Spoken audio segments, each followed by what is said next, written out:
Hi, good afternoon. Thanks for joining us. If anyone would like to speak on an item, please fill out a request to be heard form and give it to a staff member. The forms are available on the desk in the lobby.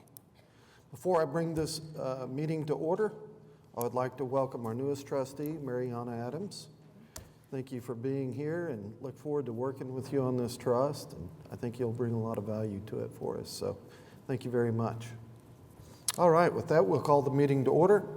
Item 2 on the agenda is the minutes from the March 29th trust meeting. Do we have any questions or a motion on the minutes?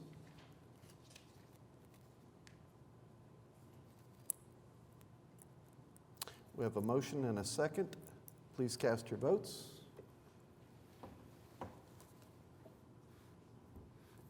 And the item passes.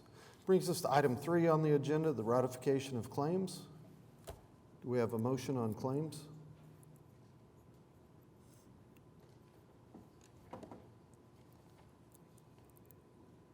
We have a motion and a second. Please cast your votes.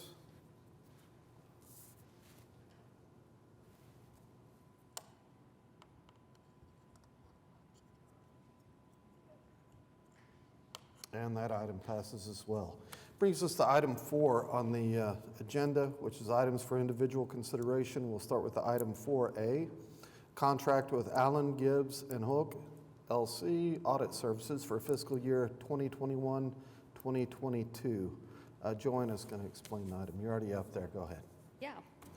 This is our annual contract for our auditors. We always use the same auditor that the city uses, as most of our trusts do. So this is our typical annual renewal of that. All right. Are there any questions for Joanna? If not, we'll take a motion. If the motion is second, please vote.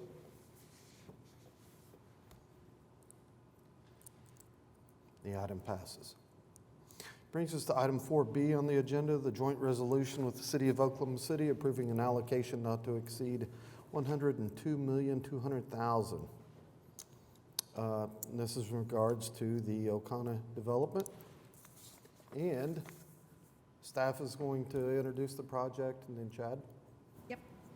Okay, so I just wanted to let you know the item that you have before you is an allocation of $102,200,000 from Increment District 14 and Increment District A.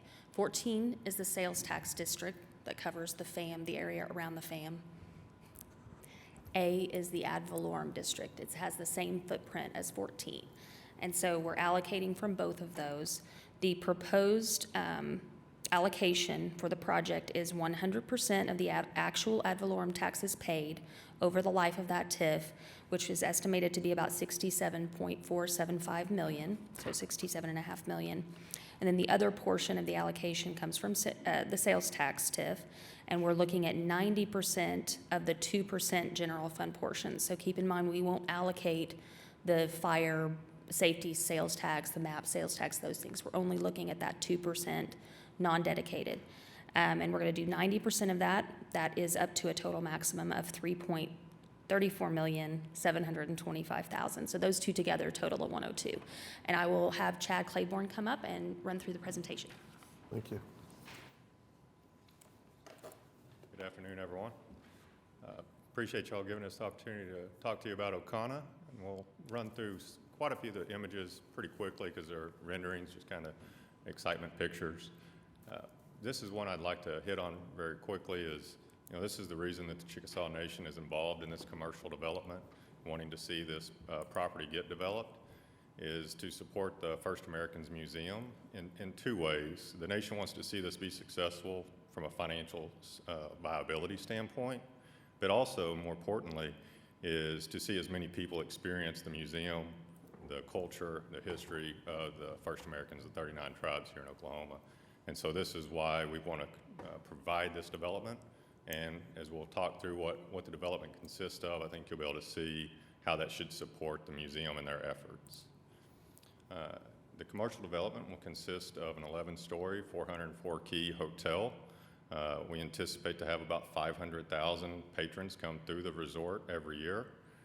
And so that helps bring 500,000 people to the front door of the museum, helps financially, as well as having the hospitality venue next door can help with events and other programming that the museum wants to put on. Additionally, we'll have a 100,000 square foot indoor water park, 4.5 acres of outdoor water programming, some meeting and conference space. We'll also have a 25,000 square foot First Americans retail gallery so that artists from both the 39 tribes and larger can have a place to come and display and sell their crafts and arts.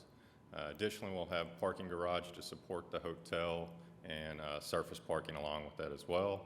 And then we'll have third-party leased retail dining and entertainment space of about 36,000 square feet.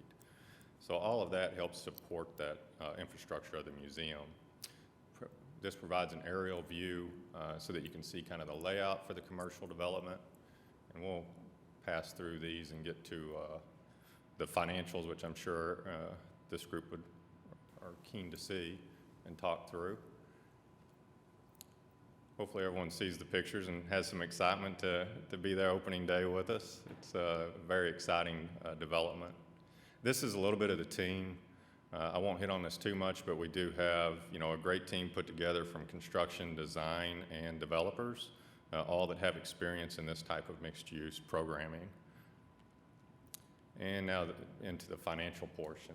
So this development will be over $350 million of investment from the Chickasaw Nation before it's completed. We have begun some earthwork, just getting the site prepared, assuming that everything goes well with the process between now and groundbreaking. Our goal is to go vertical in the August-September timeline, and then additionally opening in second quarter of 2024. So that's kind of an idea of the time frame that we're looking at. As far as some of the issues that we've had with the site, people are familiar with that site. At one time it was an oil field, has a very interesting background. And so we've done the necessary work with ODEC to go through the brownfields program and things of that nature to make sure it's safely developed. As you know, we've put in $14 million for the acquisition of the land and going through that agreement to support the operations of the museum for 7 years. 11 of that has been paid, $2 million will be paid this year and another $1 million next year. And there's a few other items around title that we're still working through to get those addressed. Just real briefly on kind of the concept of this type of development. This is categorized on the highest risk profile for a greenfield development. That's opportunistic is what they call it. It just means that you have to go build it and plan that people are going to show up and spend money there versus something that's already established and has traditional cash flows. Typically with that risk, you see somewhere in the unlevered return rates of about 11%. This is a breakdown of our cap stack, so $342 million estimated.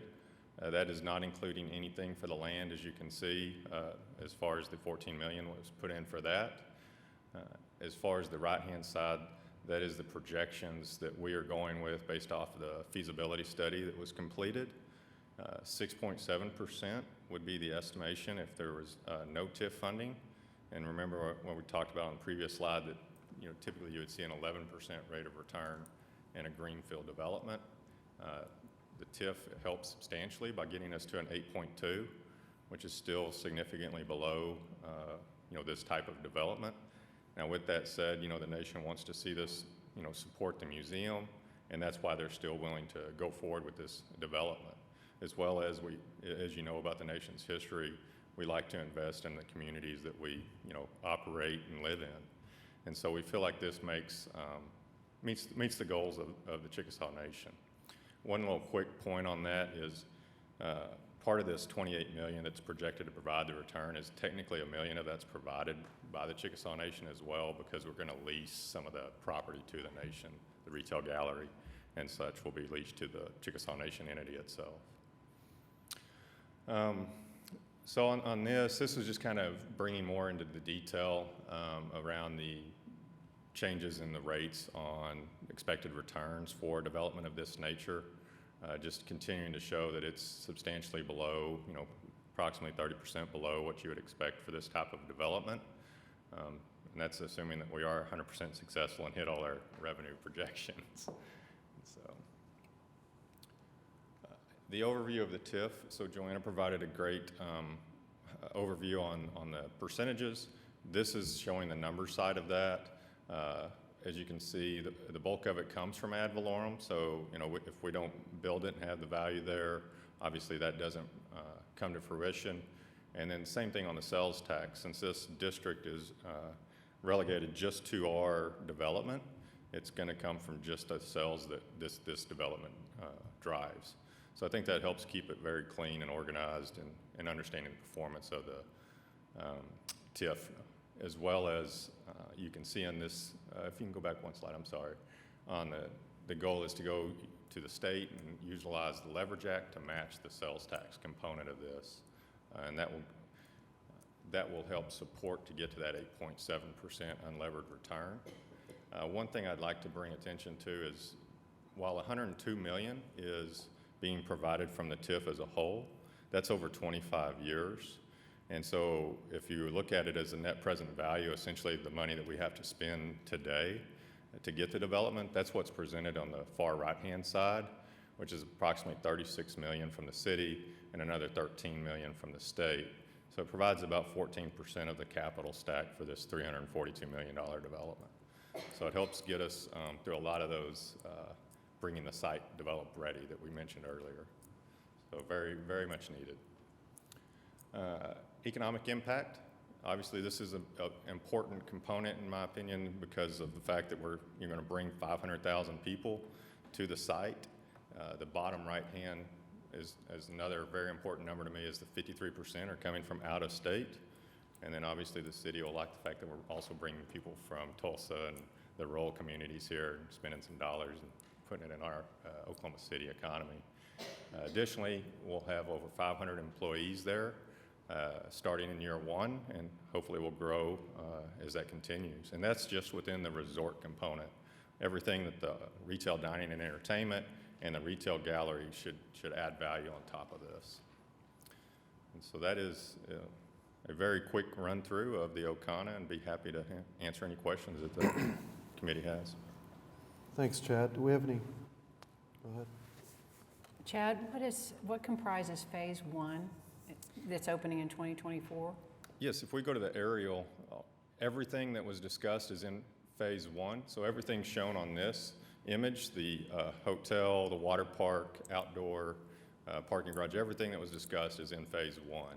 A couple of items that wasn't mentioned in this, they're non-revenue producing, which is an amphitheater, and then the pedestrian bridge going across the river is a MAPS 4 program that we hope to work with the city to get that in time for the opening of the resort.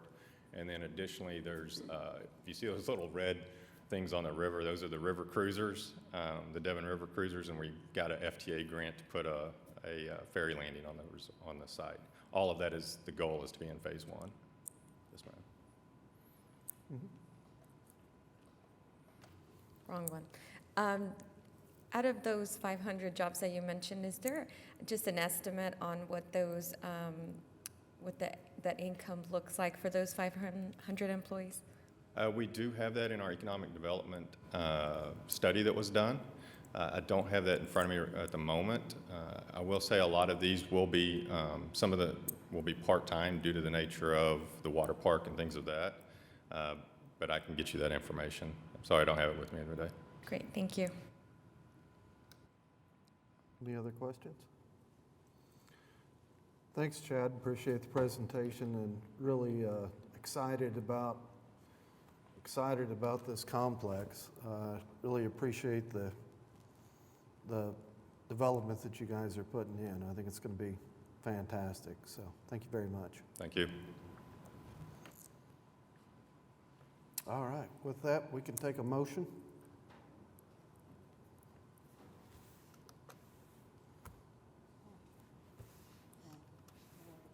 All right, we have a motion and a second. Please cast your votes.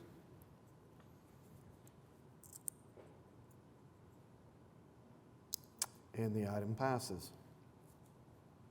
Thank you. All right, brings us to item 4C. This is the second amendment to the First National Center redevelopment. Joanna's going to explain the item. Yes. So we have an amendment to our economic development agreement on the First National Garage. So we had two different EDAs. We had one for the tower, which has the hotel and residence. This is just focused on the garage. We did that deal sooner than we did the project for the hotel. And one of the terms in that allowed for the city to take down the debt from the private developer, if they so choose. So they have a loan with a bank, and the bank had, I think, 12 months from the time of opening of the garage, which would be this May. 6 months from opening? Okay. So they want a little more time. So the bank that has the loan wants a little more time before they make the decision on whether or not they want us to take down that debt. And so we're going to give them until March of 2023, which is what they've requested. And the First National Garage is sending them financials and kind of information about kind of what the revenue is and that type of stuff. And so that'll help them make that decision of whether or not to keep that debt on their books, which is our preferred option. Thank you. Any questions? If not, we'll take a motion. We have a motion and a second. Please vote.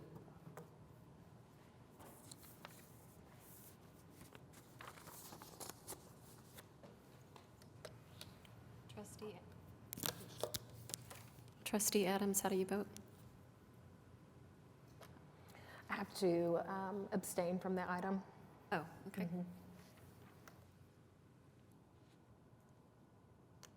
All right, the item passes. Brings us to item 5 on the agenda, General Manager Reports. What? Thought you General was in Manager's that. report is in your packet, and I'm happy to answer questions if you have any. Does anyone have any questions for Joanna? No, thank you. Do we have any comments from staff? Any comments from trustees? Yes, ma'am. Chairman Stone, would Mariana be so kind to introduce herself and tell us a little bit about yourself? I'm happy to. So, for one, thank you all so much for this opportunity to serve in this capacity to the city of Oklahoma City and its constituents. My name is Mariana Adams. I serve as the Chief Community Investment Officer with MetaFund, which is a community development financial institution serving not only the state but the region through a wide variety of products. And we're really focused on economic development and community development and creating sustainable, scalable solutions that drive positive outcomes for our community. I've worked with so many fantastic people through the city and many public officials, and just excited to be able to serve in this role and be, even more a part of what's happening today and, the footprint that we're creating for tomorrow and 20 years. So very excited about that. Yeah. Great. Thank you. Thank you, Vice Chair. And I wanted to add welcome Thank to you. The board, and so happy to have you join us and look forward to working with you in this capacity. So, Thank you, Miriam. Do we have anyone sign up to speak? Nobody? Really? That's strange. All right, that takes care of item 6 on the agenda. So item 7, we are adjourned.